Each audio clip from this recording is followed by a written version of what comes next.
That's you? This is me face. That's the you face? This is me face. Well, How's you, man? I is good. I'm going to crack this Whalers Rise APA. My Oh, you see that? Cheers. Cheers. Thank you, sir. Here's the COVID in the background. Well, thank you for having me in your shop. I mean, this place is phenomenal. And from where, you guys just went back and redid this whole thing. Yeah, COVID makes you think about everything. Makes you think back and appreciate more and want to give more. And my staff and I, we want to give back. This wouldn't be here without everyone. Right. That's really what it comes down to. So, I appreciate that. Yeah. No, it's awesome. And, it's like it's Rhode Island is such a perfect place for this, too. I mean, it's a special state. I mean, it's definitely made me for who I am. And although it has its certain idiosyncrasies, I guess we could say. Yeah. That's a good way to put it. No, I mean, I moved here. I was raised in Connecticut. Mm-hmm. Went to Salve for a little bit. A little bit. You tried it out? I tried it a little out. Toe in the water? No, the good news is I actually left to go in the military, so that's for something else. Yeah. But I came back. I moved my whole family from the West Coast, from the Northwest, which I love dearly. We came back because we do have a piece of paradise here. Yeah. A big piece of paradise in a little place. We got to protect it. I totally agree with you there. I mean, having lived in California, Florida, recently Hawaii, man, there's a reason why people come back to Rhode Island after moving away. It's speed bumps. Or not speed bumps. It's the potholes. It's the potholes. Yeah. I'll tell you what, on Defense Highway right now, there is a mean pothole waiting to take out some Nissan. Yeah. I'm waiting to see that when I go to work the next day. It's awesome. I got a pretty good lift on my truck and stuff scares me. Yeah, I'll tell you, I hit it the other day, just not paying attention, and the whole truck, I'm pretty sure, dislodged from the frame and then landed back down. Yeah. But so you said you grew up in Connecticut. Yep. Was that? I mean, did you grow up next to the ocean? No, actually, I didn't. I which the guys that know me will think this is funny. I grew up next to Candlewood Lake. Really? Yep. And so I grew up doing a ton of fly fishing, a ton of freshwater fishing, and loved fishing. I mean, it's a big part of everything. But maybe a little bit. Yeah, a little bit. But when I came to Salve, actually, is when I really fell in. I always loved the ocean every time I visited it. But when I came to Salve, is when I fell in love originally with fishing the ocean, salt water. Yeah. Why is that? Like, why Salve? I mean, you could have picked anywhere to go to school and try Salve, it out. I could have. Yeah, they wouldn't take me. So yeah, that's no. It's fun. Salve, there's a long story. We'll leave that one out of it. We'll leave that one alone. But as far as the ocean goes, I can tell you seriously, when you see how large it is and the things I've seen in my life, just leave it at that. Mm-hmm. It's humbling. You realize how small and how insignificant you really are in this world. Mm-hmm. And it's just such an amazing place. Yeah. Right? Like Florida, California, Hawaii, you can see the differences. Yeah, and you know what? That's what's so cool about having grown up near the coastline and spending a lot of time is you understand that you go a little bit north into Maine and it's completely different, right? You come a little bit south in Rhode Island, drastically different, right? Yep. You got the salt ponds down in South County and in Point Judith. And then take Hawaii, that's just middle of nowhere, Pacific Ocean. And it's cool to see all these different places and how guys are fishing differently and different species and how they're targeting them. And it's and how they all know exactly what's the best way to do it. Exactly. Well, and then some guys think they do. Yeah. It's awesome. So when you kind of fell in love with this whole saltwater fishing thing, Yep. But you said you grew up fly fishing, right? Yep, So fly fishing, yeah. there had to have been obviously some influence there. Was there influence from you growing up, like your family, your dad or your mom kind of getting you into it? Yeah, I mean, I was actually born in St. Louis, not to get in my family in the St. Louis, Missouri. I grew up in the Mississippi River, and catfishing. Love catfishing. Noodling. No noodling. Haven't done the noodling, but catfishing, fried catfish, and my grandma, man, Catfish Annie. Yeah. She was incredible, and I feel like that belongs on a shirt. she was awesome, and that coming up, and then being in Connecticut, like, where I lived, we were kind of out in the middle of nowhere, so we had Houstonic, which just goes forever, but I had a bunch of streams near me, the Aspetuck River and different things like that, and started fishing them, and with my dad, my dad's gone, all right, and this is for the world. Hey, world. He wasn't the best fisherman. Throwing him under the bus. But man, he loved it, and so the love of fishing came from this man that went through a lot, a veteran, saw a lot, and gave me a love of fishing. Right. Not a successful way on how to fish. But he gave me a love of fishing. I can relate too closely with that. Yeah. Because, and maybe he listens to this, maybe not. But my dad, when he goes fishing in Narragansett Bay, there's when the fish are hot, it's awesome, right? Yep. But when they're not, there's no fish in the bay, according to him. According to right? him. There's no fish. They're all Yes. gone, right? That's right. So I saw that, and another time I've got stories that just kill you with that. Long and short, though, in the long run, after going to Salve, I mentioned I dropped out. I did drop out. I dropped out, and I went to serve. And what do you think the motivation behind that was?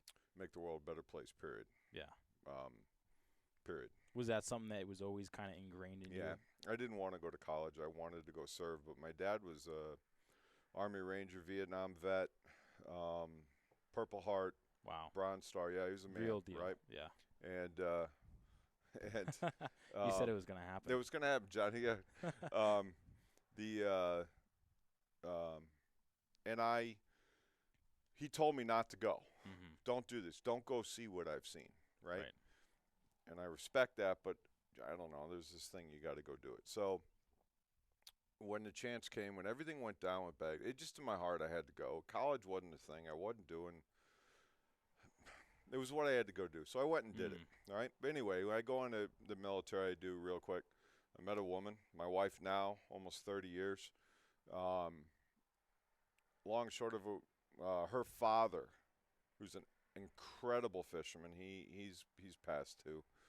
But man, he is the one that taught me so much about my business and where we are right now, and how I build fishing rods in this West Coast to East Coast thing that I've learned and techniques. And he could catch fish. And so yeah, it's a long ride. I mean, you're talking about from since I was like 10 years old to now I'm almost 50. Right. You can't put it into the show. No, it's 50 years of experience and those moments and just reps behind the helm, reps behind the wheel of just day in and day out learning how the coastline shifts from one day to the next, and how the tides in the sand and fish change, right? Year after year, right? So it's having those experiences and knowing to have a better guess as to what's going to happen the next day or the day before, not that you can, but you can have a guesstimate, right? Yeah, fish are smart too. They They don't are. get to be 50 pounds because they're No. stupid. All right. So how do you adjust? What do you see?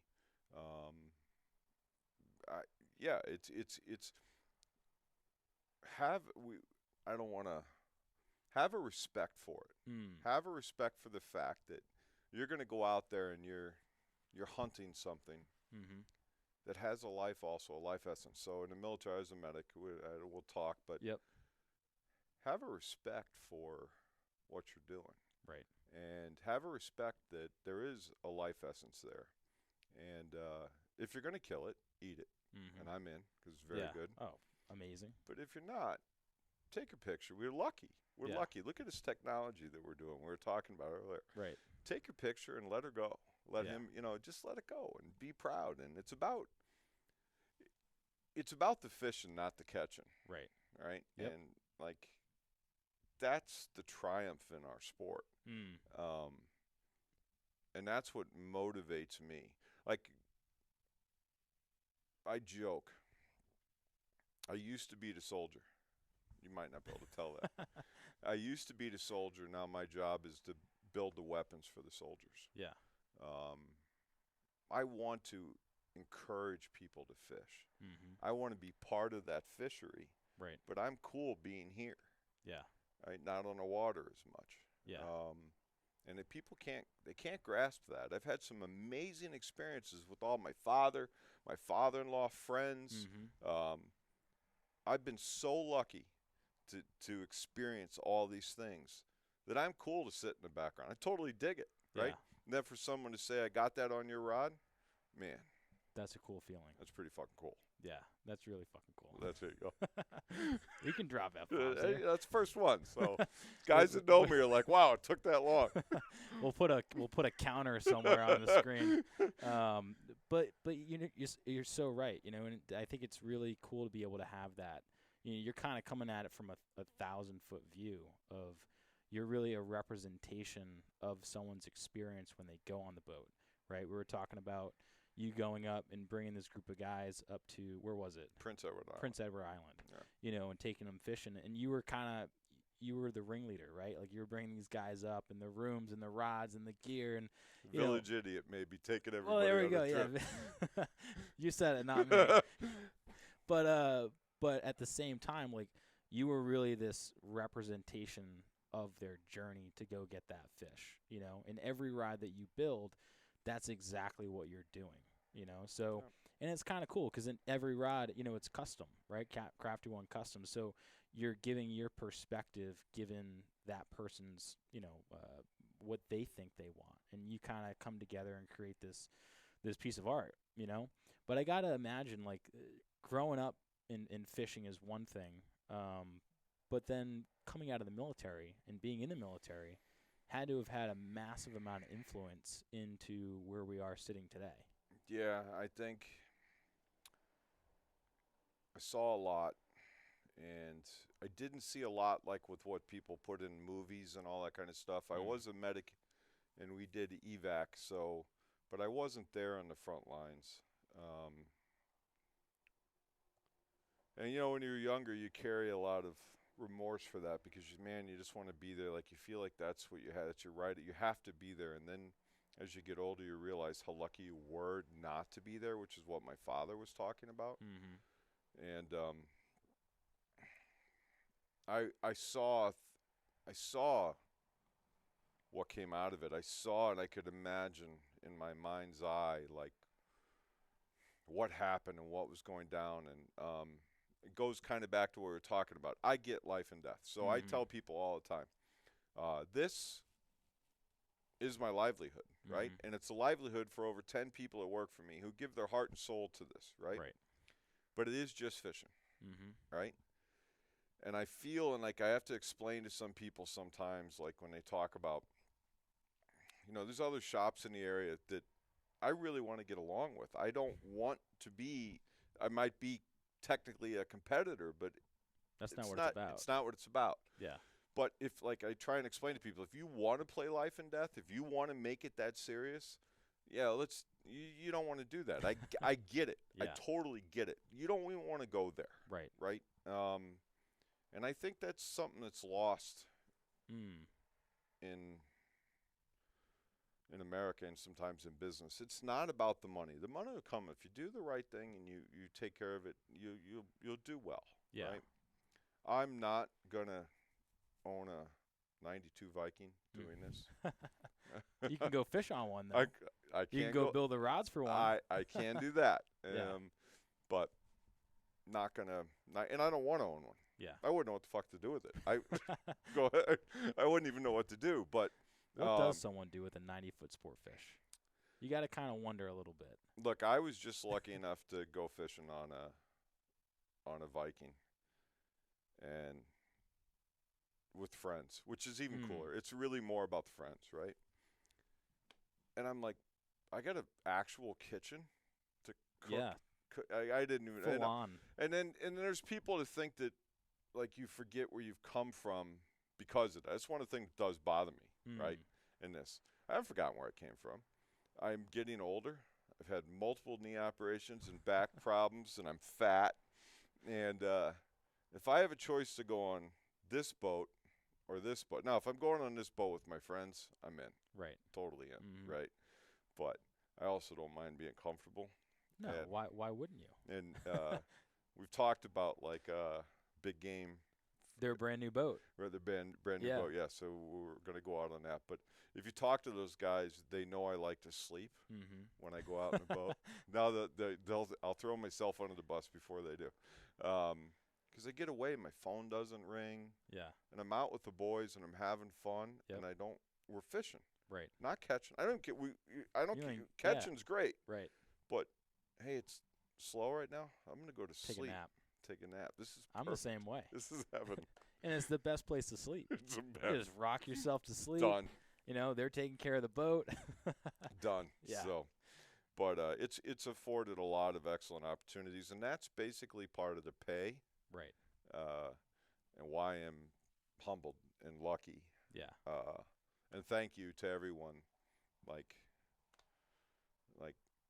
yeah, from the employees to the customers to my family and friends that have put up with my shit. My wife.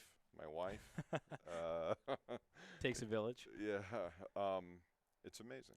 Yeah. It's amazing. Well, you know, it reminds me a lot about this kind of mentality of, you know, if you're going to build a building, you know, don't be the tallest building by going around and knocking everyone else's down, right? Yeah.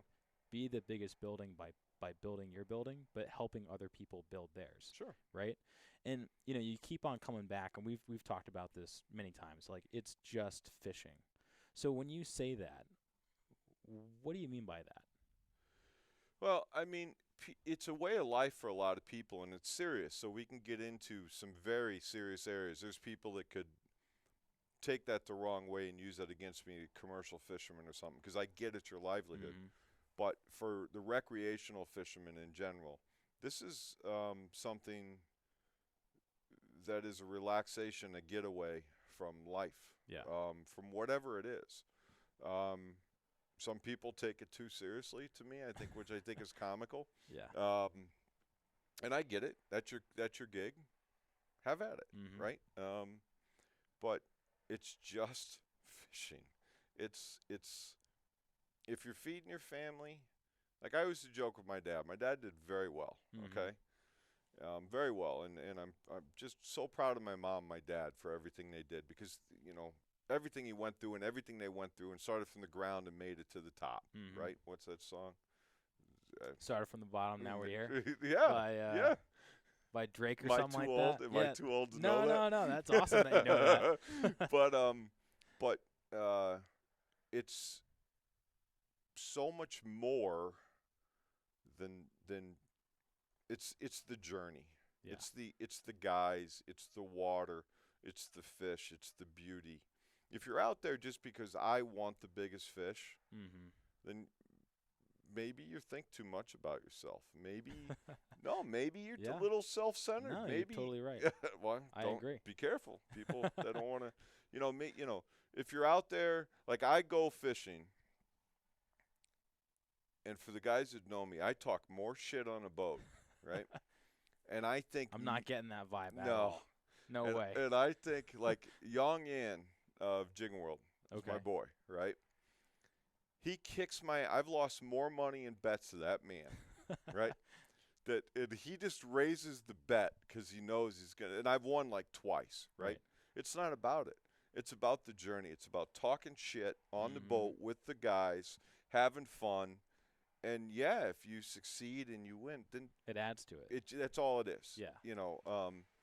And some people, like the guy's a charter, man. I mean, that people think that that's got to be what it's got to be. It's got to be a 50-pound bass every time, or it's got to be a 15-pound tog, or and that's tough on them, right? You know, and every day they got to go give that. Every day they got to be like that. Right. God bless them. Yeah. I couldn't do that.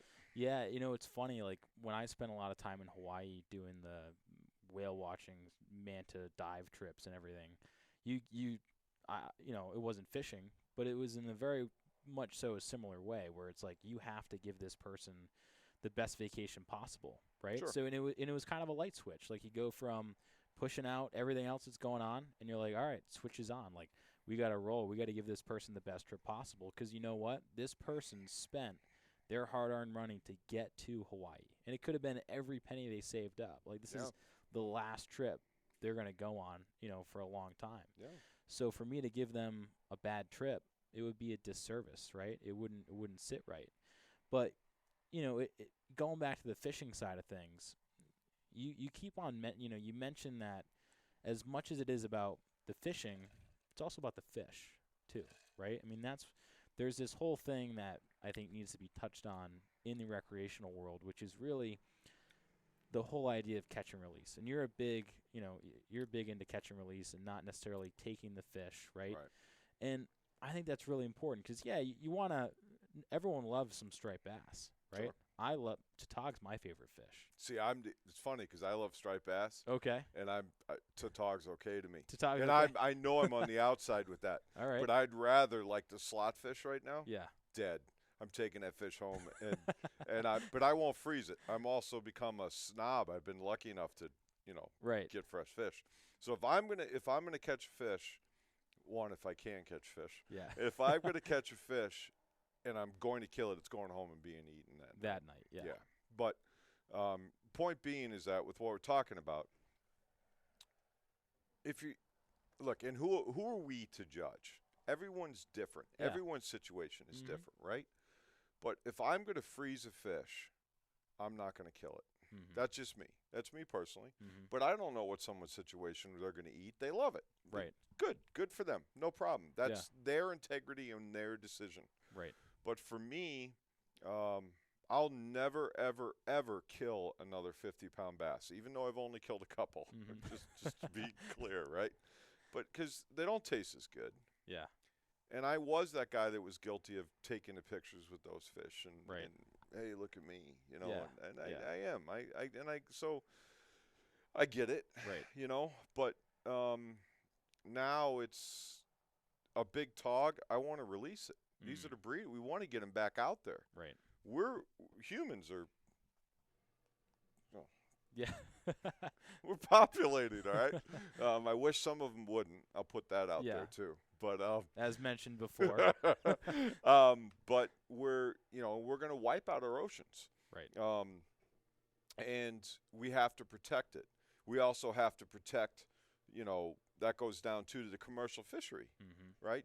Protecting their ways of life. Those guys work their asses off in what they do.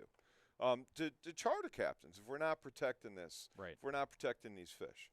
At the same time, if you're going down, like, I have no acceptance for killing an illegal fish. I don't tolerate it. Yeah, it's bullshit. Yeah. Right? Now, that being said, if you're someone who's lost their job during COVID and you need it for subsistence. I'm in. Yeah, for sure. And going back to what I was saying with my dad, he did very well. I used to tell my dad, listen, do me a favor. When the dollar falls out of this whole thing, come to me and I'll feed your family. I'll show you how to actually live. The dollar ain't going to do shit for you when it ain't worth nothing. Right. And these guys that do this, the charter captains, the commercial guys, not to be the great shops that we have. This is, if we don't fish, I'm in deep shit. Right. Right? So, protecting that, conservation. And then there's the legal side of it, which some of it is just nonsense and some of it's good. We don't have enough time. Right. Or I'd be too drunk to continue to carry on. Yeah, but you bring up a good point. Like, it's the the what you spoke about in terms of, it's really up to the person, right? In terms of if you're going to keep the fish, if you're not, there's multiple reasons behind it. Yeah. Obviously if it's an illegal fish, I mean, I don't tolerate you at all because I think that's just wrong, right? Yep. It's the tragedy of the commons, essentially. It's the idea that we all need to be here to be able to protect the resource for futures to come. And, I think in its essence, it's more of having the mentality of just being present when you're out there, right? And taking the time and the opportunity to be educated and be mentally aware when you do go fishing, right? If you're going to release it, are you releasing it the correct way? Sure. Right? Yep. Are you keeping a fish that isn't, oh, you step on it and now it's the length? It's like, no, is it actually the length of the fish? Can you do that? Well, I know some guys do. Dude. I don't. I always frown upon that. I didn't know you could do that. But it's just being aware, It's a conscious decision, and that's a conscious decision that you're going to make, not only in fishing but in everyday life. Yep. Every step you take. My shop, right? How do you want to treat people? Guys that know me out there that come in, we joke like this has got a boutique look. Yeah. But it's fucking barracks. If you got thin skin in here, it's not going to go over well. Right? We work hard, but we're proud to give you a great looking shop. I'm proud of my shop. I'm proud of my people. Yeah. Right? Yep. At the same time, we're not gonna kiss your ass in here either. Right? Everyone's a little salty. Yeah, a little bit, I guess. And so, like, it's life in general. Like, go just freaking do good. Yeah. Just go out and do the right thing. You know what it is, right? You don't need a Bible, respectfully. You don't need a Bible to tell you what's the right thing to do. The right thing to do is the right thing to do. Right. So do it. Do it in the way you deal with people. Do it in your actions and when people meet you. When we go to Canada, for instance, the guys that go with me, the customers we brought up, I have the conversations with them that you are ambassadors of the United States of America. And don't embarrass us because the world thinks we're a bunch of assholes. No, it's true. They do. It really is. And in America, people are trying to make us feel like we're assholes in our own country, but we're not. We're a great country. Yeah. We we do some dumb shit. Oh, every country does, though. Dude, I do it on a daily basis. You know? But we're not. There's a reason why this whole thing is successful. Right. And it is ultimately a better good. Right. And you learn and you grow and you change. And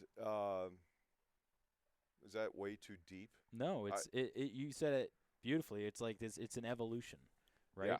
It's an evolution, and through experience and through the learning of, going out there and catching your first fish, to the 50th fish, to the 1,000th fish. It's an evolution of not only how you treat the fish, but how you catch it and how you go about it, and that can be applied to anything, and right? having a respect for it, and having a respect. Anything you do, exactly. Having a respect for the people who you charter. Yep. Right. Having a respect and giving them a tip. And these guys work their asses off. People don't get there hours before, right? And potentially go on another charter to pay their bills. And by the way, if your engine blows up, now you're screwed. No, it's not cheap. It's not cheap. And all the sinkers that you lose, and all the the dumb shit you do on a boat. Right. Just again, respect. I think that's a real good thing. Have respect for the people around you. Wake up tomorrow and think, you know what? I'm going to go around and I'm going to think about the people around me. When I go to Dunkin' Donuts and I get my coffee that gives it to me every day, respect what they get up at 3:30 in the morning to get there and make that coffee. Right.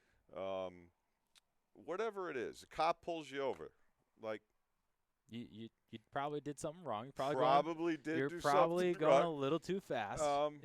But have some respect for their situation in today's world. Absolutely. I'm just trying to think, like the people working at the grocery stores. Like, think of everything that happened in the last year.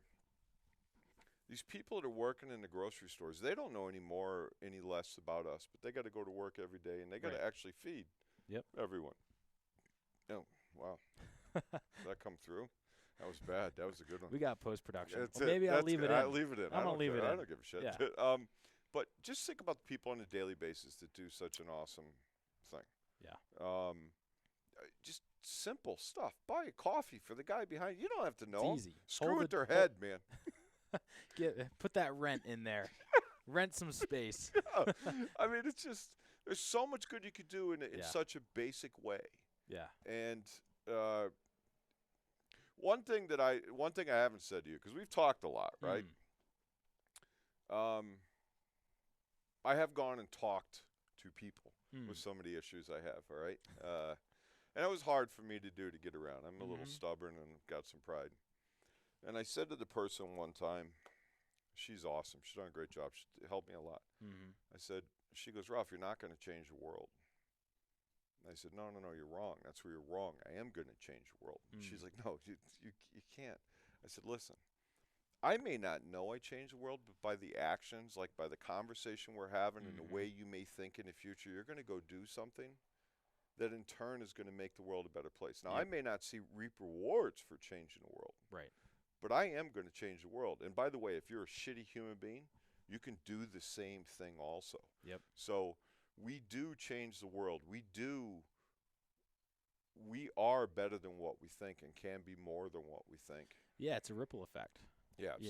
You know, it's that you toss a stone in the pond and you see the ripples go out, and that one stone touches the entire pond, right? And I always thought about it as if someone's coming on my boat for that brief moment, whether it's a friend, someone I've never met, just they're giving me the opportunity to say, hey, this is something that I love doing, so let me try and share a little bit of it with you, right? And take that moment to, like you said, respect them, right? And respect that they might not know how to catch a striped bass. But if you can give them a little bit of help, right, then that might help them down the road. And that might change that kid to go be the next Jacques Cousteau, right, marine biologist that discovers some shit at the bottom of the ocean that cures cancer. Dude, right? Don't you wish you could have lived his life? Yeah, right? Dude's badass. Badass. Did everything. Crazy shit. Yeah, crazy shit. But, it's that, That's my brother. We are. A podcast. This is Joe Rogan. The camera's right there.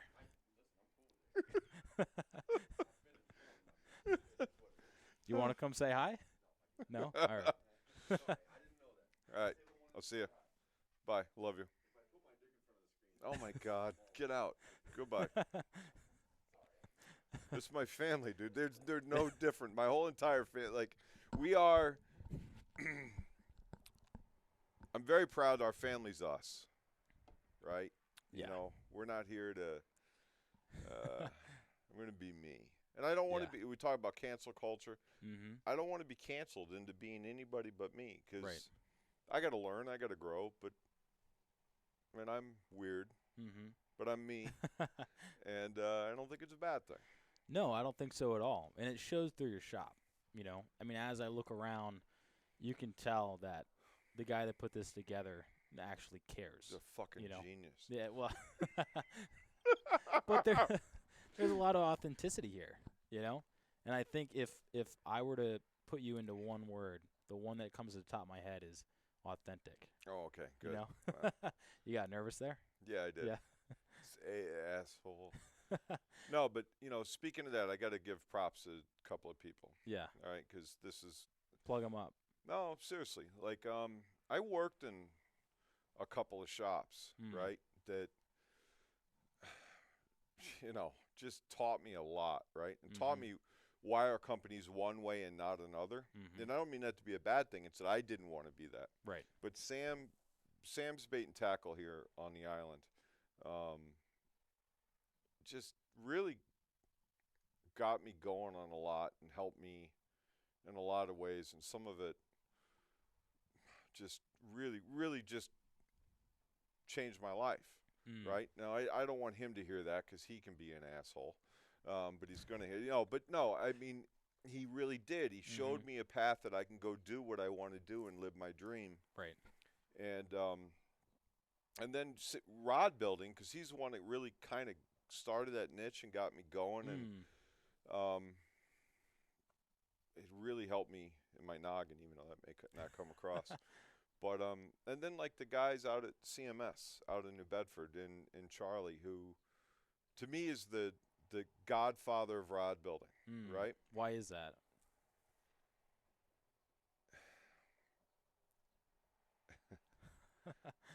We'll leave some of it out of it. But when I've needed help over the years,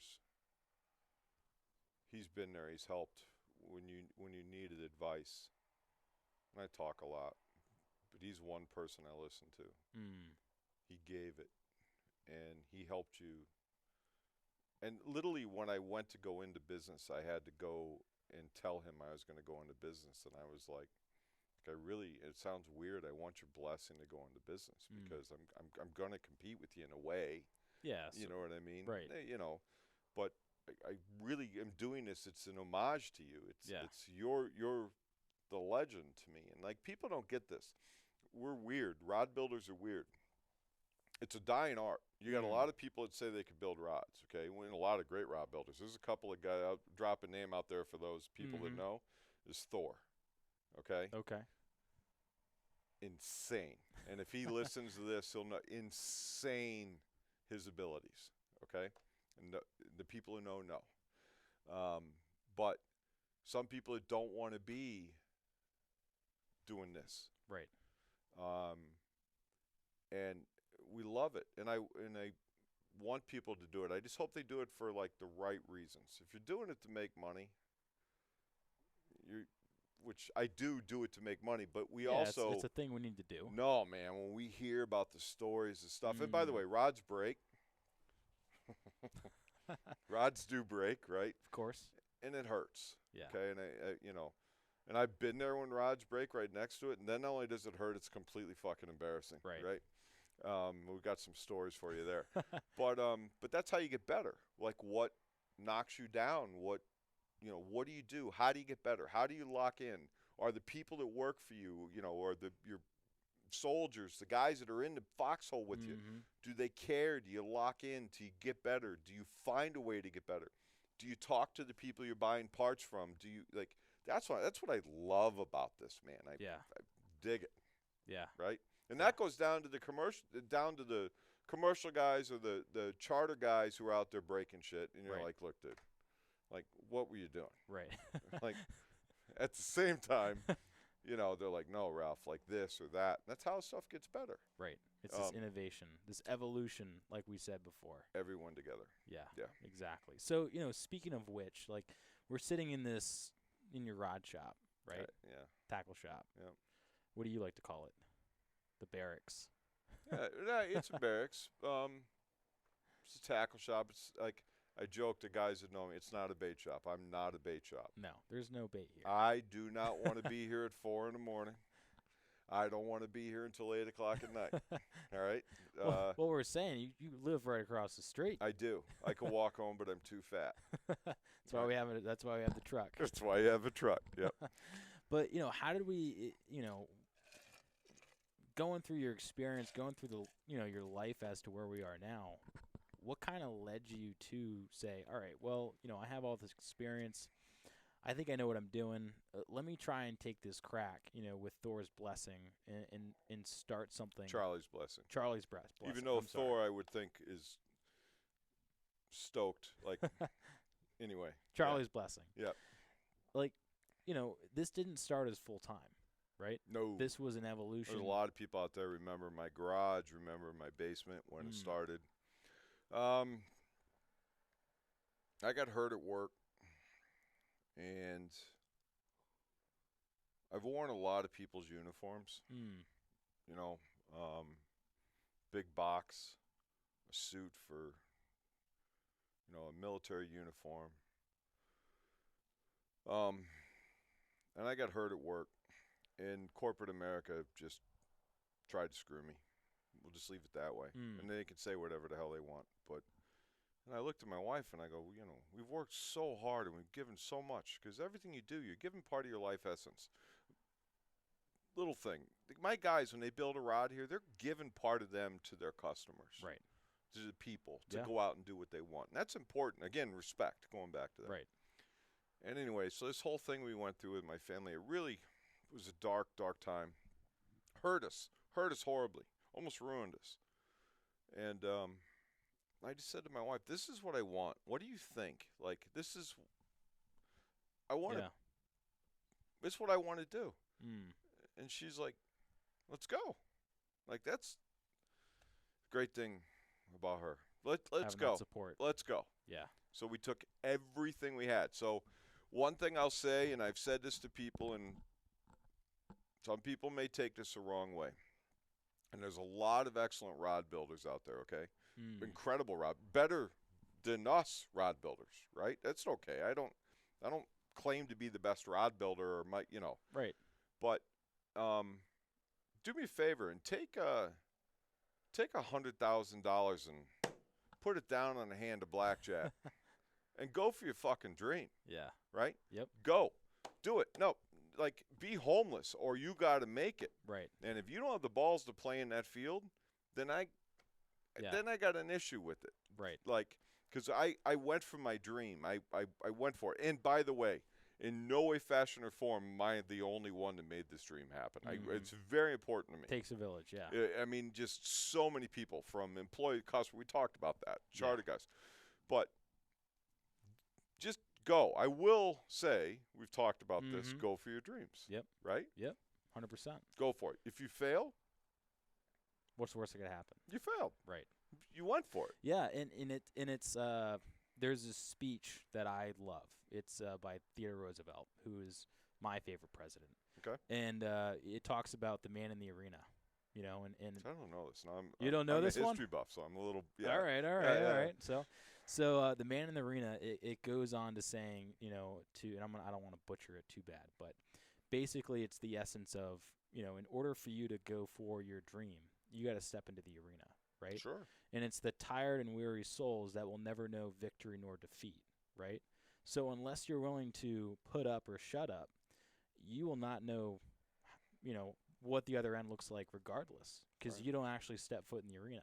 And if you're not in the arena, if your arena is becoming a rod builder or an Olympic athlete, and you're a critic and you're outside of the arena, well, quite frankly, I don't give a shit about you, right? You mean, so if I'm on my phone and I'm just texting and throwing stuff out there about something, that doesn't count? Throwing stuff out about Yeah, just talking bullshit on the phone in a text. Point being is that people that sit in the background, and we live on this world. I mean, we're part of it now, right? Yeah. But we got to talk after this. You got to give me that, because that's the truth. It is. And be that gladiator. Exactly. Yep. And going back to soldiers and why, like, you know, we should take better care of our soldiers. There's a lot of guys out there that need help right now. Vietnam, it took a long time, but I don't think we're taking care of the guys as much. Sorry, I mean, but it's something that popped into my head. We're not taking care of as much of the guys that went through Baghdad, Afghanistan. They're getting left behind a lot, and it's obvious in the suicide rates and stuff that are happening right now. And they threw their hat in the arena, and they did it for a greater cause. And what do we have going on right now? We have people saying that we're bad in these different ways, whether it be race or religion or, you know, I don't want to be too political. Yeah. Right? I know what you mean. I know. Yeah. But, like, we're not. Right. We're good people, right? I used to say in the military as a drill sergeant, because I saw all races, all creeds. I don't care. I'm going to say this how I said it as a drill sergeant, right? I don't care whether you have a dick between your legs or not, okay, which the Air Force doesn't want to hear that I said this, right. but tough shit. I don't care whether you pray to Muhammad or you pray to Jesus. I don't care what your skin color is. When the red's out of your body, you're gone, okay? You're gone. And we're here to protect that. We're here to take care of the person next to you that is a person. Right? And to fight for an ideal that is to be better. Yeah. Right? And that sums up quite a bit with me. I fucking went on a whole tangent. I'm sorry, but, like, I'm a weird cat, man. It's just fishing. We can't, talk fishing. But that's what has made me get to Right. a shop that looks like this. Right. This shop is a military experience. It's my family. It's my parents, what they taught me. It's my grandparents sitting there, listening to them younger. It's my mom, my dad, my in-laws. My father-in-law, my mother-in-law, and what they taught. My wife, my children. Mm-hmm. Okay, and now my grandchild. Right? What they teach you, my friends. Right. Right? Life, what freaking life teach you, dude. Like the smacks you get, the goods, the highs, the lows. This too shall pass. You ever heard that? Of course. Right. I mean, I think people need to take that and listen to that, because even when you're super low, you got to remember this too shall pass. Mm-hmm. You'll come out of it. It gets better. But when you're high, take a deep breath and don't do a selfie. Don't just enjoy it. Enjoy it. Be present, because this too shall pass. And I think that's a perfect metaphor for fishing, right? Yeah. Because when you're out on the boat, the only thing you can do is be present. When you're offshore, there is no phone, right? God bless. There's right? there's no, you go out, you check your phone, and all of a sudden it goes dead by itself. Yep. Right? So there's no option. And I think that's kind of the beauty of it, is you're forcing yourself into a position where you have to be present in the moment. And there's only a few things that you can do in this world now that you have to be present. You have to be in the moment at that time. And I think that's a super special thing to be a part of. And for you, you're kind of building that experience in a way. I hope so. I mean, I wish that every single person could be in the canyons, the Northeast Canyons, at night on a quiet boat by themselves and hear and listen and see under the lights everything. And it'll make sense to you. You may not be able to explain it, but it'll make sense to you. So now I know there's a lot of people that say, Ralph, keep the freaking people out of the canyons. But yeah, I mean, that's my church. Yeah. That's my holy ground. Like, just unbelievable to me. Yeah. Yeah. And changed my life. And that's another thing too, that going back to Sam Bait and Tackle, he's the one that kind of got me on my first boat to go to the canyons. He's the one that said, hey, yeah, take him. He might have wanted me to drown, but no, but he's the one that got me on my first boat to go experience that, have this epic. It was life-changing. Yeah, life-changing. Absolutely life-changing. Yeah. It's funny how those moments, and they all kind of stack up. And moment after moment, eventually you kind of realize why those moments occurred. It's like a link in a chain, right? And then they eventually led you to creating what is now Crafty One Customs. Sure. So when you were kind of going through that process of building rods in your basement, going to work, doing it part-time, and at what point did you decide to go, all right, all in? We're not just tailgating outside the arena. We're not just like going through security. Like, we're all in. Like, we're on the sidelines. We're on the field. Shortly after I started doing this, I had the dream. I really did. Years ago, 15 years ago. A couple of guys that I was doing it with, that I really did have the dream to say, hey, this could be something one day. But you just never in my wildest dreams would this small shop be what it is now. I mean, the thing I joke about and I'm proud about is that we've sold, and maybe this will help me. I've sold my company. I say it sounds so. We've sold to every state in the United States except for South Dakota. Really? Yes. Right? And I have that like Winnebago like map that you scratch everything. Yeah. So South Dakota, pull your head out of your ass, please. And then we've sold now to 31 countries around the world. Holy shit.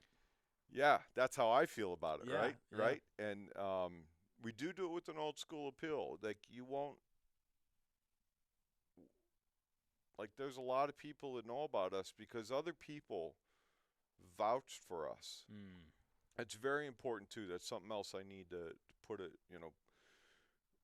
I realize there's people that said, go see Ralph, and that I have a responsibility to that person, that business, or that, And that's all. We've lost that. You Right. know, Amazon, right? I'll Mm-hmm. call Amazon, Walmart, screw them. Bass Pro, I'm sorry. Like, Yeah. No, I not totally. saying they're bad people or whatever, and they made it. They good for them, Mm-hmm. right? But at the same time, they don't want us around. Right. They don't want someone that can go in and,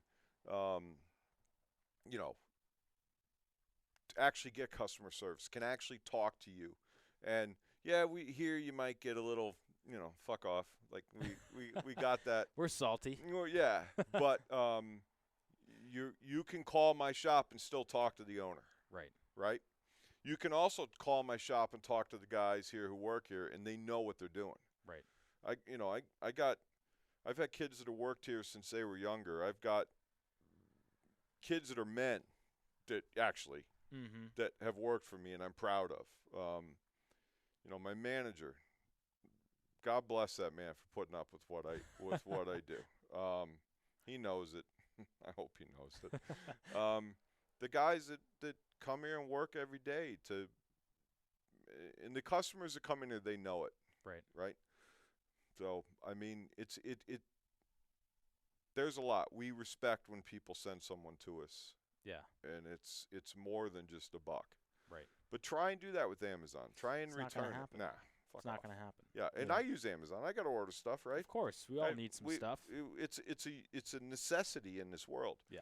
But at the same time, when people go, I want to save $10.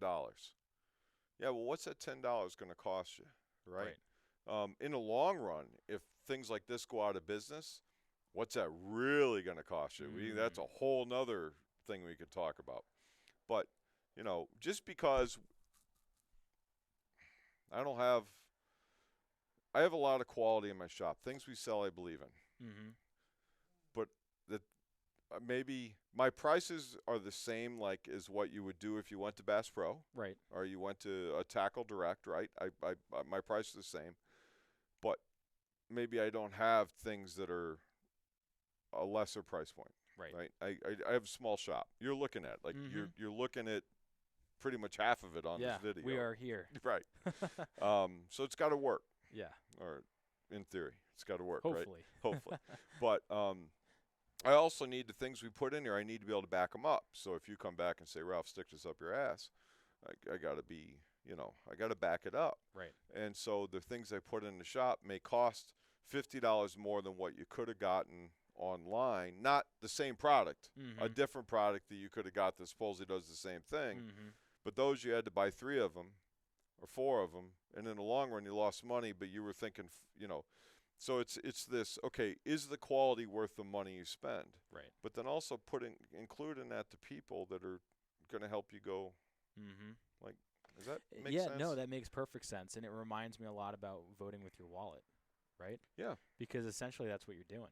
Yeah. When you're coming to Crafty One Customs and buying a rod or buying a lure or what have you, and interacting with you and your team, and I also want to kind of touch on the importance of your team because you keep mentioning that, right? But it's the idea of if you want to buy something quality, go talk to the man that's building it, right? Go support the guy who actually gives a damn about his team and his family and his greater community and the greater good of fishing in general, right? Like, I think nowadays everything's so PC and everything's so, just consumable, and everyone wants to just be able to throw something to the side if they don't need it. When really, rewind like 50 years ago, it was, let me try and buy the best quality item so that it's going to last me, Sure. And I think things are kind of coming around now, I think, and it's guys like you who continue to build incredible rods and sell great quality gear because you know what it's about, that are kind of perpetuating that, and hopefully it'll all kind of come back around. But kind of going back to your team, I mean, you keep bringing that up. That's super important to you. So one thing that's weird to me so Crafty One Customs, a lot of people don't realize where that came from. Okay, so I'm Ralph Craft, right? Makes sense. And I'm Crafty One. I've always been like online. I was there at the beginning of the internet. I don't know, like, were you? You weren't. That's No. before, yeah, right?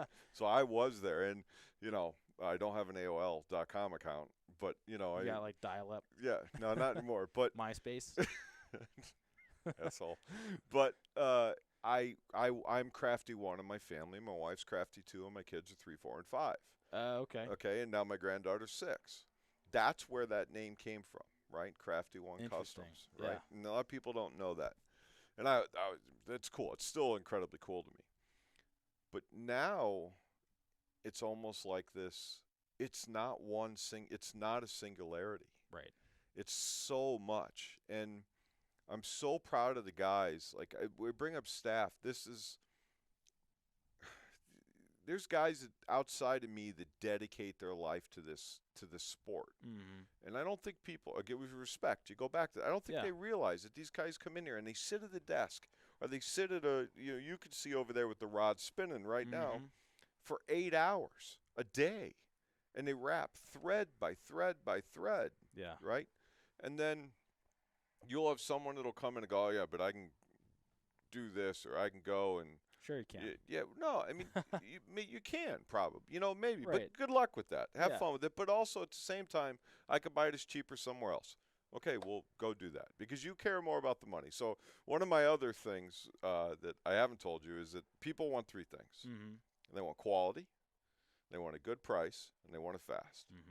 One thing I can tell you here at Crafty One, pick 2. Whichever 2 you want, right?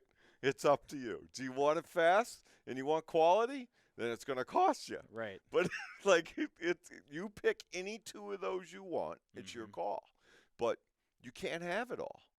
I'm sorry. If we could have it all in this world, guess what? It'd be a totally different world. Right. And I've worked for companies that push their people, and I'm proud that my guys, like one way we are as a custom rod shop is that we're going to come in, we're going to talk to you, we're going to find what it is you're trying to do, and we're going to try and put a piece of you in the rod. Right? We're trying to give you something personal. But then we have a template on how where stuff's laid out on the rod. But when it comes down to designing it, I tell people, like, you're commissioning an artist. Like, it's performance-based angling art is what we do. And then I'm going to see, and I know my guys that work here and the different rappers that they are and what they're good at. And then we have meetings and we say, okay, you're going to do this because this is right up your wheelhouse, or this is this, or who the fuck wants to take this one on, right? Who wants to do this? Right. But that's also what keeps them passionate, because if you're just every day doing the same Old thing, that's not good either. Right. Right? And I hated that. You know. So, by the way, and a lot of people, it'd be hard for me to work for other people too, because I like to do things my way. Yeah. And I believe in it. I'm that arrogant and that stubborn that I believe that I can do this a good way. So that's why you build a good rod. Yeah, I'd like to think so. I'd like to think that we've made a mark in this business. Yeah. I'd like to think that, going back to Charlie at CMS, that he'd be proud of us. That the guys over there, Aaron and Eric, 2 other guys that are out there that I still call if I got to, that they're proud of who we are. That's important to me. They're my peers. Right. You know what I mean? They're, there's not a lot of it. This is a dying art, like something else. Yeah. So, by the way, you bring up, we do sell production rods as long as I believe in them. Right. Do you know what I'm saying? I'm picky about what I'm going to put in my shop. Right. No, you can tell as soon as you walk in, this is a very well curated shop. Like, this isn't just junk off the shelf of Bass & Pro Shop or Amazon.com. This is a lot of it being local. There's a lot of local guys here. Thank you, because I would be remiss if I didn't say that. Yeah, I mean, there's a lot of people that we owe a lot to.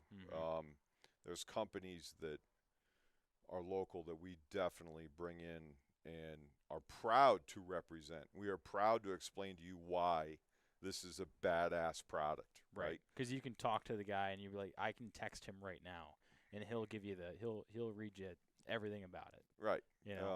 Or we can hopefully explain it to you. Well, yeah, that too. I mean, but we definitely try and do that as much as possible, and give people a chance to a point. I mean, Yeah, and I think that kind of goes back to your idea of the win-win-win mentality. You know, the three Well wins. done. You Well like how done. I worked that That in was there? well done. Yeah, yeah. Yeah. You know, in which by the way, you know, I know I told you this before, but those listening know that I've worked that into probably half a dozen episodes from the time I first spoke with you to now. Yeah. And you know, but it's so true. You know, like your community wins. You win by creating this awesome thing that you call Crafty One Customs, and then your team wins. You know, Yeah, I and, mean, and the customer wins. yeah, it's important to me that a lot of people don't realize. So that there's, you know, I deal with people that supply me. Mm. Okay, let's say Jigging World. I love those guys. They're family. Okay, if I'm, you know, we can plug people, but they've been with me with my company in the shop since day one. The owner, like the family there, their family. Mm. But they have to win.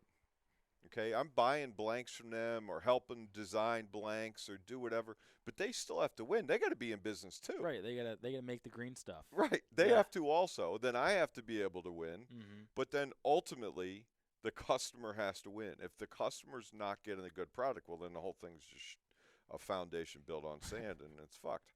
So Right. it's a win-win-win situation. I've always heard people say win-win. No, you left the win out.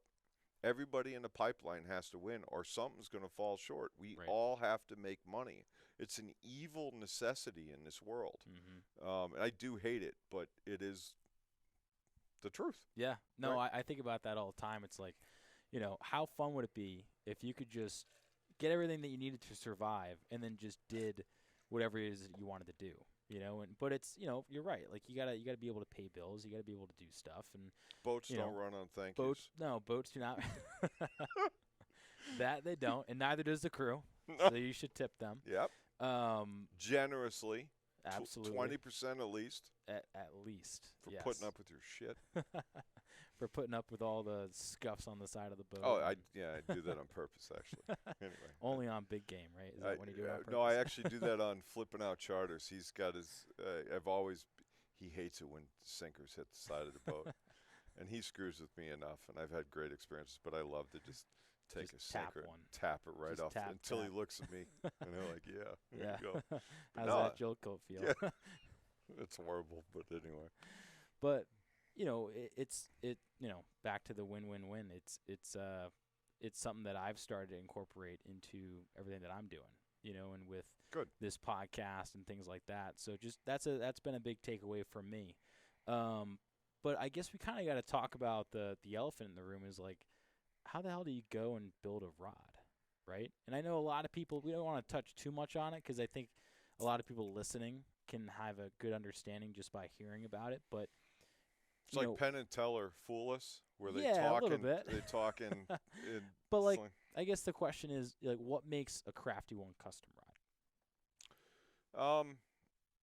So long and short of it, I will say this: fishing a lot on the East Coast, and the way that people fish here and traditionally a thicker, bigger, stiffer type of rod, right? Yeah. And in my mind, more cumbersome. Mm-hmm. Okay. Then, having married into a family, it's up in the Northwest, and we're fishing for sturgeon, which fish are big or bigger. Massive. Massive. Mm-hmm. Salmon, steelhead, tuna over there too, albacore, stuff like that, Yeah. right? But they fish totally different. The mentality's totally different. They're much more just to make it an easy way of putting in a noodle rod, Mm-hmm. right? So from fishing there and fishing here, and being called a damn Yankee out there, and fishing the rods that I thought we should have because I was stubborn, a stiffer rod and just not hooking up. Yeah. I learned that, man, like this type of fishery and this have a home, Mm-hmm. and the two can come together. So how do I do that? Well, I got to build it. Right. I got to build it. Now, how do we do that? Well, again, one, you're ignorant and arrogant enough to think you can do it, right? And then you start trying and playing out with blanks and finding out that, hey, you know, this will work, that'll work. Mm-hmm. And lots of failure, man. Lots of failure. Lots of broken rods. Lots of broken rods. Lots of lots of failures, and the right people to help you fail, to make things better. That believe in you, that believe in you, and will go out and help you be better. Willing to take a shot.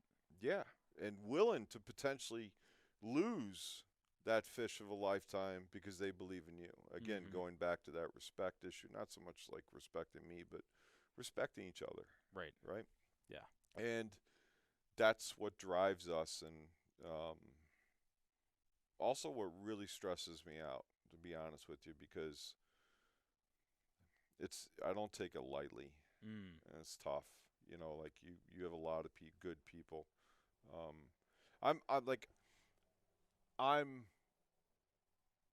There's people I want to mention, but I don't want to mention people because I'm afraid I'm going to leave someone out and hurt someone. There's so many people who have been so good to me, and still are to this day. And they know who they are, and they don't need to be. The other cool thing is they don't need to be mentioned. By doing this, hopefully they get it. But taking those things and going and learning and building different rods, having people that I can go build blanks, and the people that had the ability to help design the money to be able to, that thing. Yeah. To be able to go and have the faith and then go and try and build these things and design things and change things. And that's where we are to this day. Yeah. That's very broad, and that's broad on purpose.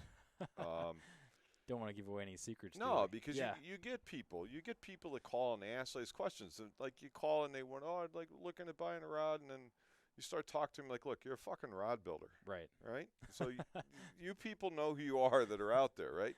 You're a fucking rod builder. Yeah. Why don't you just call and ask me that? Because like, if I have rod builders that call me and they'll ask questions, and I'll be like, look, that's intellectual property, right? We're on this area here.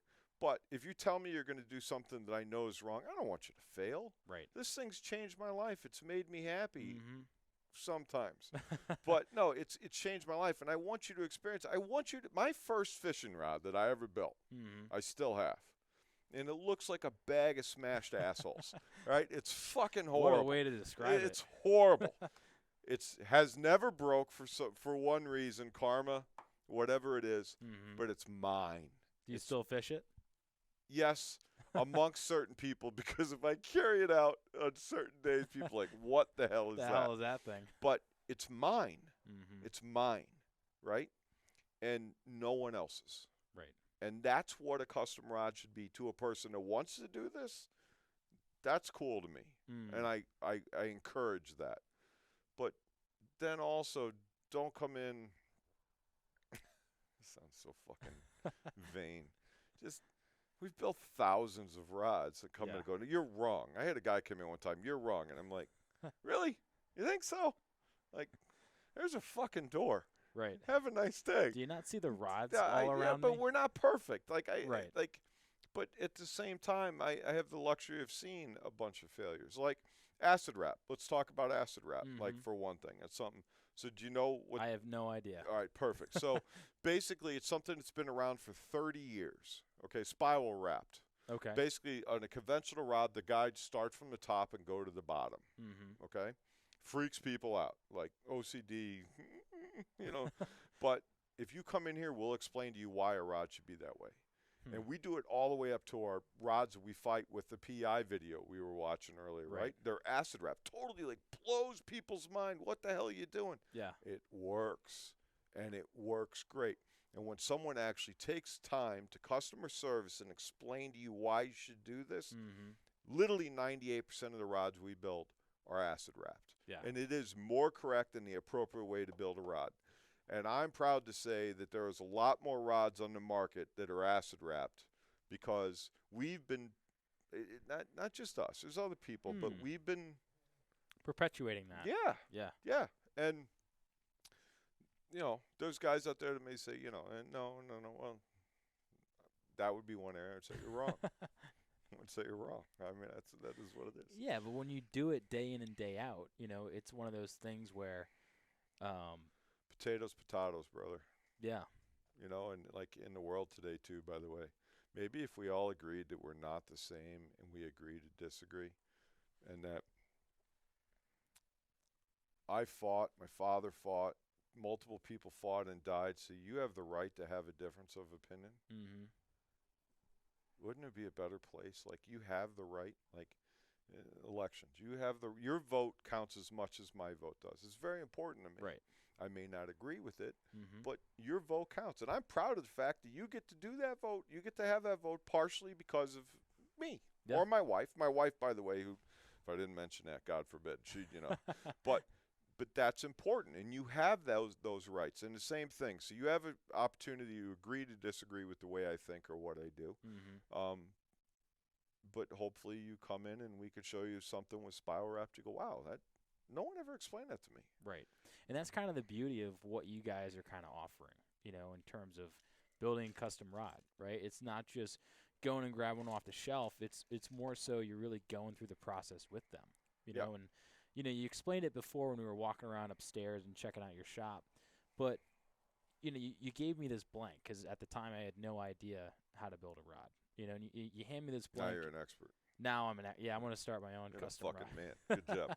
And but you walk me through the process, right? And I think that's super important from a customer's perspective too, because at that time, like they probably don't know much of anything at all, and here they are trying to go the extra mile and support someone like you and do that vote with their wallet. So, you know, like how important that is to you, but at the same time, you know, the customer experience is what Crafty One Custom is really about. Good or bad? Both. No, I think it's good. It's good. But, you know, come in here. Well, when they give you a Whalers APA Rise, you know, brewed right here in South Kingstown. You won't be surprised if you come in here on an afternoon, especially in the off season or on a rainy Friday night and there's captains here and we might be relaxing. Nothing wrong with that. Nothing wrong with that either. Yeah, no. So we do that too, but that's part of it. I don't know how to sum it all up. I think it's who we are, right or wrong, and growing, and being better. Ultimately, we do care. And I will also say this because people come up and say, what's your warranty, whatever, right? My warranty is your integrity. If you fucking put this rod in a car door, if you did something, you know, by the way, we can tell. We can look at a rod and go. Yeah, of course. Yeah, I mean, but at the same time, things fail too. But if you want to come in and you're just a miserable human being, we might call you that. Go be miserable somewhere else. Yeah, we might do that. Yeah. So, you know, we're grateful for who we are, and we're grateful for our customers. Obviously, we go, you're just great. We're humbled by it. It may not seem like that when you talk to someone like me, but we're also not going to apologize for who we are. Yeah. Right? Unapologetically authentic. You have amazing shops all around us that you have a choice to go to. And that's another thing that I'll say with rod building. That a lot of people, we're artists, right? There's a ton of rod builders around us. We don't take offense to you going and buying a rod from someone else. I've got, you know, you like different art. Yeah. Like, it's part of it. That person's better at this than we are. Right. Thanks for the opportunity. There's certain people that come in here that I know or call that go, I want this, this, and this. And I go, well, you need to call this company. I already know they did because they're trying to get it cheaper and calling me. Right? No, I'm serious. Yeah, right? Yeah. But if you want to have a good experience, at least like to think so. It depends. I got bad days, you know. But if you want to come in and you want to see a good shop, very proud of our shop. If you want to see a place that has a lot to offer, that cares, that has rods outside of ours, has reels, has, you know, come check us out. Just give us a shot. Just come see what we got. This little, I don't know, what is this, 800 square feet? No, I'm serious. Yeah, no. Right? And it's, I love how you keep recognizing that you guys are artisans, right? You guys are artists and craftsmen, if you will. And, as you look around the shop, it's easy to see that there's art everywhere. Yeah. You know, and that theme resonates with those that are walking in the door, but the guys that are building the rods, and it almost kind of sets the tone for when you walk in. Like, this is a unique place, and I mean that in the best way possible. Yeah, I know. But like even the mural that was done by your buddy Lou, right? Yeah. And the stuff that's on the wall from the girls over in Granger on the Pottery. Granger Pottery. We've got Naughty Girl. We've got all the art in here. Okay, most of the art in here. Some of it is actually my own personal art because I do. My whole house is nautical. Those that know where I live, my whole house is nautical. But everything here, for the most part, is available for sale, and we don't take a penny of it. It goes straight to them. It's because they make my shop look better, and they care and have, like, the girls at Granger. Awesome. They're awesome. I mean, they're awesome. Naughty Girl, she's awesome. Veteran too, right? And she has her own business, like detailing boats, right? Detailing boats. Yep, phenomenal. I mean, so we do all go in the same circles and care, like to deal with good people. Like to go, okay, you can go to Naughty Girl, or you can go to this, or charter companies that I have over on the wall that we trust that you can go to them, or it just. I don't know. I always feel bad like I'll forget someone, but no, it's super important to us, and we have this stuff, and it's here for you for sale, and some people don't realize it, and a lot of it's one-offs. They're unique items, and yes, ultimately it makes our shop unique. Yeah, it's cool. Yeah, no, it really is, and like, the more and more I talk to you, the more and more I get a better understanding. It's this underlying theme of community is what it is. Yeah, I mean, it's not just a shop. You're not selling rods. You're not selling lures and reels. You're not just going fishing, right? Although it is just fishing, it stretches far beyond that. If life's all about you, just go play in traffic. Right? Yeah. If it's all about you, just go play in traffic. Yeah. I don't want that mentality being bred. The world's harsh. The world is not the videos on your iPhone. The world is not. It's not Instagram. It's not Facebook. Instagram. It's not perfect. It's not. It's life. It's tough. It's going to knock you on your ass. But it's awesome. It really is awesome. And it's hard sometimes to realize that. But that takes everyone. That takes, come to Aquidneck Island, right? Come down to Newport. We're just outside of Newport. Go to the other shops on the island. Check them out. Come here. Convince your spouse to take her to Newport or take him to Newport. But then knowing you got to go to a shop and check out some fish and stuff, you can make it that way. Going back to Rhode Island, how our state, and I'll call anybody in this, you really want to go to the state level, but not make it necessarily political. How this state does not do better for itself with the natural resources that we have. The most beautiful, we're small, man. We're a small business. We're a small business, right? How we cannot be a better state, how we cannot be better, unique, and thrive, just so success. It's mind-boggling. It's mind-boggling. And it is corruption. I'm not gonna point. There is corruption. Yeah. It happens anywhere. But we got to stop this, right? We got to make sure that we're protecting our waters. We got to make sure that we're protecting the people of Rhode Island. We got to make sure that we're doing our part in Rhode Island, that the people who live here do their part, right? And that doesn't have to be something huge.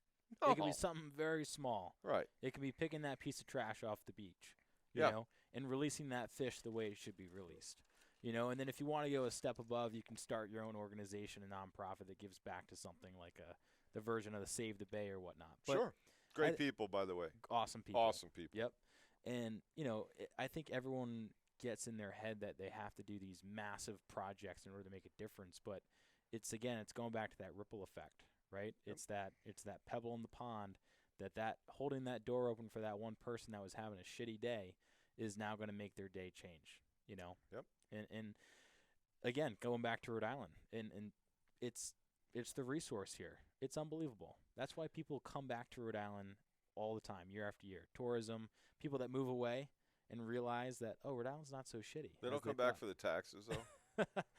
Nah, probably not the taxes. Right. But they definitely come back for Narragansett No, they Bay. do. Absolutely. I mean, we have this amazing we have it all. When it comes to a fishery. And it's within 20 minutes.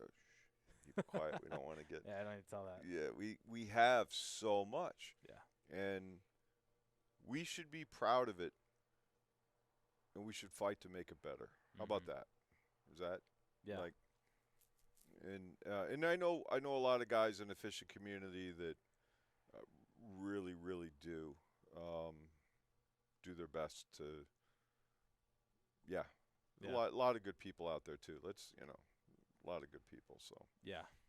Well, you know, kind of with everything that you've done so far, creating Crafty, meeting all these people, kind of curating this community within these walls, and which stretch far beyond that. What are some of what's one of those underlying things that you've learned that you think would be valuable to then, you know, tell someone like me, you know, and one of those things that kind of sticks out to you that's just like, man, you know, I gotta be able to tell someone something. I'm not gonna say what I was thinking. Dude, you should at least give me that question previous, because I could at least think about that and contemplate it. Well, that's a big one. That's like I gotta put you on the spot. One thing I'll say with everything, and I brought it up earlier, but seriously, one thing that really is near and dear to my heart. I've been in some low places, man. I've been in some low places. And I've been in some great places too, right? Going back to this too shall pass. Like, I really wish more people, it's an old Jewish proverb, right?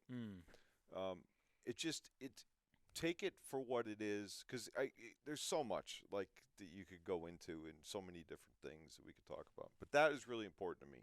When you're down, it's okay to be down. Take a deep breath. Put it in its place. Try to. Don't try and figure it all out. You're not going to. This world's crazy, man. And know that this is going to pass, and I'm going to be in a better place. And it may not seem like that, but you will be. And then, hopefully, when you feel that way, because I find that most people have to think like that on the downside before they can appreciate the upside, before they can appreciate that, hey, like you said, take it all in. Be present. Right. Fucking be present, man. Be there for big Bruins fan. Be there for that goal that happens, not watching it on your phone. Yeah. That shit drives me crazy. These phones are evil to me. They're a necessity, but they're evil. We're missing so much that's happening in front of us. We're all dying, dude. Every day. You've taken an hour of my life, you son of a bitch. No, but we're all dying. And in the long run, I'd like people to think and go, he's a good dude. He's a good dude who tried. He wasn't perfect. By no means was he perfect. But, and I think if more people tried to think that way, if they really, really tried to live that way, not just think that way, but live that way, you'd be surprised how much better we would be in the world. Yeah. That makes sense? That makes perfect sense. All right. Sometimes. And very well said. And I can't think of a better way to leave this great conversation off than with that. Cool. So, well, and before we get off here, you know, I think it's always important to recognize how people can get in touch with you, buy a rod, come to your shop, learn more about it. So, you know, before we get off, where can people come and learn more? We're in Portsmouth, Rhode Island. I hate doing this, dude. I hate to. We're in Portsmouth, on. Rhode Island. Crafty One Customs. You can check us out online. If you check us out online, people are surprised. They get a lot of calls. We don't sell a lot online because this is what I want. Right. I want to know who you are. My guys want to know who you are. And we could do it on the phone. I can build you a custom rod on the phone. I seriously can. Yeah. I mean, we'll do this. Like, if that video wasn't there, we could do what we're doing, right? And give us a call. Look us up. You know what? Find out who we are. No, do a little Figure bit. it out. Yeah. Go figure it out. You got the ways, right? Is that wrong? Has you ever had anybody say that? No, but No. I'll put a link. I'll put yeah, some links I mean, in. but follow us. We'd love to have you come in and say hi. And we appreciate you. We appreciate this opportunity. It's really been cool getting to know you a little bit. You know. Well, I appreciate that. Yeah. And be safe. Be good to other people. And like I told you, the world needs to laugh a little bit. Yeah. Right? Speaking of which, they should go check out. What was the name of the video? Before we go. Yeah, if you want if you want to go check out the Crafty One Customs Stinky Fish Challenge. If you don't know what that is, that's 14 minutes of your life that I would say will probably make you laugh your ass off. Yeah, it's worth it. Well worth it. So check that out. And thank you. Awesome. I Well, thank appreciate you, it. Ralph. All right, Yeah. fist bump. We got to be COVID friendly, right? Yeah, no, I mean, and everyone out there too with COVID.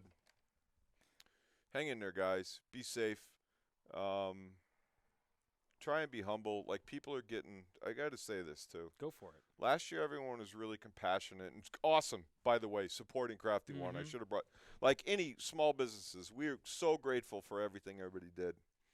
Kind of seeing in 2021, people are a little pissed off at the whole thing. Yeah, a little agitated. Take a deep breath. We're coming out of this. We are coming out of it. Hang in there and go for a boat ride. Go for a boat ride. Yeah. Well done. Awesome. Thanks, Thank you, man. Ralph. Be good. Yeah.